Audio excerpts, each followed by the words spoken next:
Hello guys! So ako ay nagbabalik para sa isa na namang video. And for today's video nga, kung napanood nyo yung aking video na isinare ko sa inyo yung kinakain kong kanin, ang ngayon naman ituturo ko sa inyo kung paano ko yung ginagawa. Because meron na lang ako ditong isang naimbak na kanin at ito yung niluto kong rice last time. At ituturuan ko kayo for today's video kung paano yan ginagawa. Okay? So simulan na natin yan. Ayan, so sa mga nagtatanong ulit ano nga ba yung brand na ginamit ko, ito yung aking nabili sa Asian store and this is the brand J1. This is Korean rice, guys. That has 7 grains. So magkakaibang klase ng bigas ang meron dito. Ang gagawin ko lang, hinahaluan ko to ng white rice, guys, ha. Pero pag nagsaing tayo, so magsaing tayo, kuha tayo ng rice cooker.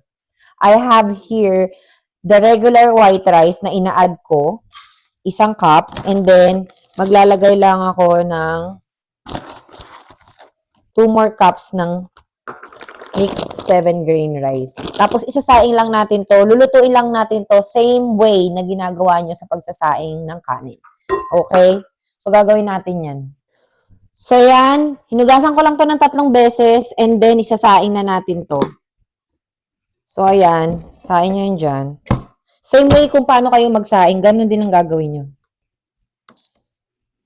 Ayan, so babalikan natin to pag luto nito mamaya, okay? Ayan, so luto na yung ating kanin. Just wait for a little bit lang, maghintay lang kayo ng ilang minuto. Then, pwede nyo na gawin yung next step. So, ganito yung itsura niya, guys, after maluto.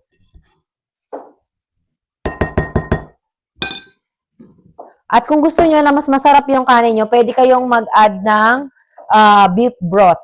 Yun yung pinakasabaw nyo sa kanin pagka sinaing nyo siya. So, ilagay natin to, i-repack natin to. Papakita ko lang sa inyo kung paano ko siya ginagawa. So, kung wala kayong ziplock, magkuha na lang kayo ng cling wrap, tapos lagay nyo sa tasa. Kung gaano karami yung kakainin nyo every meal. So, yun lang ginagawa ko. Yan, oh. Yan. Kung wala kayong ziplock, just use the cling wrap. Yan. Tapos, ganyan lang. So, i-repack nyo lang siya ng ganyan. At meron na kayong kanin. At i-freeze nyo lang to.